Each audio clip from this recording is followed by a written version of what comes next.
What happens when video creation becomes easy as writing an email? What if the next creative revolution isn't happening in Hollywood or in a film set, but in your browser? I am Miguel Fernandes, your favorite Chief AI Officer, and this is another amazing talk about the future of AI, directly from London Tech Week 2025. And today I'm here with the co-founder and CEO of Vid.io, one of the fastest growing online video editing platforms in the world, and we have thousands and maybe millions of users in Brazil also. Sabba Keynejad, welcome. It's very good to have you here with us. Thank you very much. So, how the company started? How was the beginning, this first idea, and how it's evolved during these last years? Yeah, so I started the company because I was creating video myself and I found it very challenging. It was a very hard thing to do. I was a technical person, I could code, I went to art school, so I kind of knew how to create videos, but it was still very challenging. I would often have to record on a camera with these big files, then transfer them onto my laptop, and then somehow work out how to edit it, but the software is really hard to use. And then so through this process, I kind of thought it was just really challenging and maybe we need to do something about it. Talking about the idea now, it sounds very obvious, but back then it wasn't very obvious. Yeah, it was before the Gen AI explosion, right? Yeah. It was also before TikTok. Oh, before TikTok. Yeah. So it was like I remember when I started the company, I thought the future would be a video first mobile applications like TikTok, and that was the way that the industry was going, and we wanted to build the tools to allow people to create those videos. So today you are perceived in the market as an AI for video solution, yeah?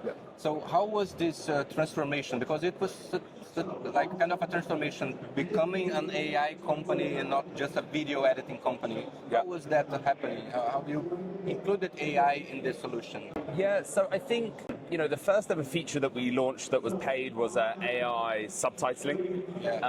So we've always kind of had AI in our products offering. I think more recently we've been a lot more ambitious with building our own models and putting AI offerings out to our users. The main transition that we had to as a company was actually around talent and how we hired people. The traditional technology company is built up of like engineers, product managers and designers, but actually AI companies have researchers in them. They spend a lot of money on GPU, they publish research papers, they build their own models. And so that slight makeup of company is very different in the way that it's structured. So that's something that we had to learn.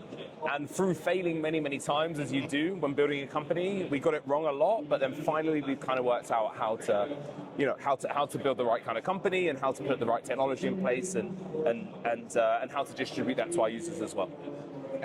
You start talking about failures, so this is a topic that people usually like because it's a learning thing. So what was the biggest failure that you have in building the company? Yeah. So I don't think we have enough time to talk about all of the failures because there's been many. I actually think that if you are not failing, you are not being ambitious enough. So I failed at literally every step of the way. We failed to raise funding at the start of the company. So we ended up bootstrapping it to 6 million, 7 million in revenue before we raised our first round. So that was a failure, but you could argue it was actually the best thing that ever happened, right?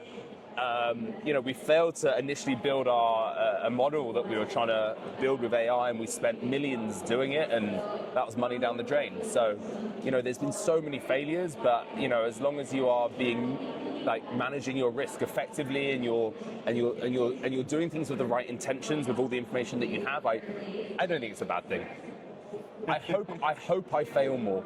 Yeah. I hope I fail more. Good advice. I also hope that I fail more, but I hope that more than 50% of our ambitious challenges are successful. As long as you're making enough decisions right, you're good. Antes da gente continuar o vídeo, eu quero interromper aqui um pouquinho para te apresentar uma ferramenta que eu tenho certeza que você vai curtir. Você sabia que existem duas internets? Aquela que você enxerga e a que some quando você viaja ou quando o seu IP não merece ver certas coisas. Eu vivo com a mala na mão e sinto isso na pele. Meu feed troca de cara, séries somem do catálogo e ferramentas de trabalho me bloqueiam. É frustrante perder acesso a conteúdo que era meu direito. Para não ficar refém do CEP, eu decidi usar o Gologin. Ele cria perfis isolados com impressões digitais diferentes, troca de país em segundos e engana qualquer bloqueio de localização. E o resultado? Eu assisto catálogo estrangeiro, resgato aquelas newsletters gringas cheias de dica boa e entro nas contas do cliente sem levar ban. Tudo isso sem rastro de cookies ou anúncios me perseguindo e ainda ganho 2 GB de proxies residenciais rápidos e seguros. Se você também sente que a internet encolhe quando cruza a fronteira, te aconselho a experimentar. O link está na descrição.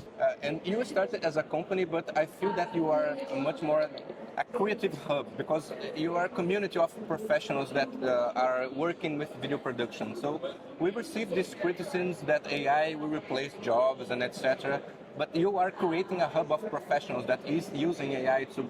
So what is your vision about this idea of AI replacing? You're not replacing the editor, the person that create the video itself. So how you respond to that idea of AI replacing the humans and etc. Yeah, no. So this is a question that we get asked all the time. Yeah. And I look. I think people are rightfully scared. The narrative is very much along those lines. But the reality is, we are often used by people who are not video editors or video creators, and we're actually a market expansion tool. We're not stopping, traditional video editors and camera people from actually doing their jobs. We're actually giving tools to people that want to do that but could never afford it, didn't have the skills to do it, didn't have the right hardware to do it, the right laptop to do it.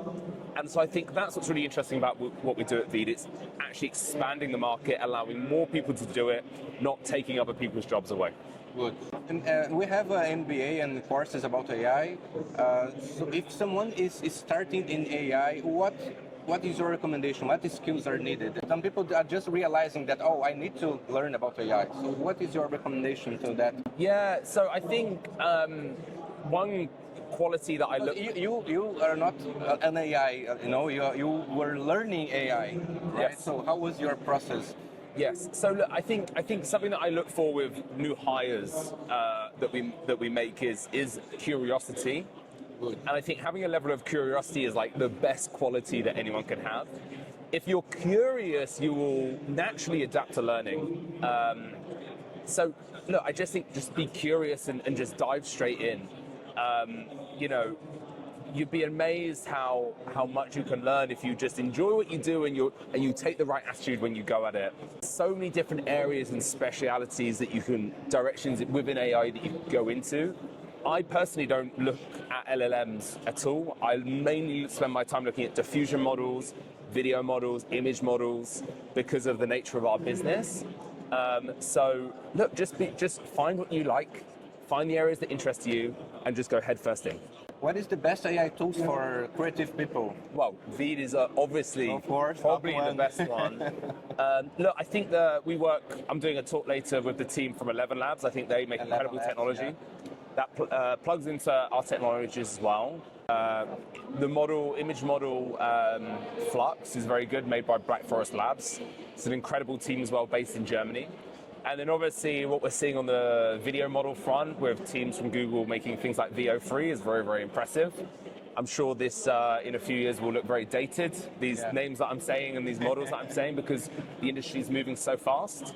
But yeah, I mean, it's a really thriving ecosystem of tooling right now. We were talking before we turned the camera on about the Brazilian market. Yes. So how is your vision about the AI market? We have US, we have China, we have Europe in the middle, we have Brazil as a laboratory of experimentation. How is the market, the AI market globally? How is your vision about it? Yeah, so look, I think the thing that's really interesting is when I've previously ran companies before or looked at other people's data, the biggest markets are normally like US, Canada, Europe, Australia. Yeah. Right? It kind of goes in this. For us, Brazil is in the top 3 or 4 companies for us. How many customers do you have in Brazil? Do you have a number? Tens of thousands probably, yeah. So a really, really high number. And that really surprised us. And I think within Brazil, the adoption of AI technology and the willingness and I don't know, like the attitude towards like media and video is actually like really advanced. So because of that we saw in the data, we've actually intentionally put more resources in maybe localizing our product better and doing better advertisement within Brazil. Localized billing for Brazil as well, and all of these kind of things is really contributing towards that. And last question, what is your vision for the next 5 to 10 years for video and also AI landscape? Yeah, look, I think what's really exciting about AI and what we do at Feed is it's allowed anyone to make a video if you don't have an original asset to start with, right? So we want to allow anyone to basically be able to create videos just from their laptop without previous assets. I think that we're going to see, video production companies not going on set with cameras anymore, and being able to do that all from their laptop just with AI generated media. So we really want to build the place where people can actually create great looking videos with the smallest amount of effort right from their laptop. So that's what we're working on. Yeah, so thank you very much for your time. It was a pleasure. And if you liked the video, don't forget to like the video and follow me here. And if you want to learn more about AI, I will put the link below so you can take our courses also in Exame. Okay? See you on next video. Bye bye.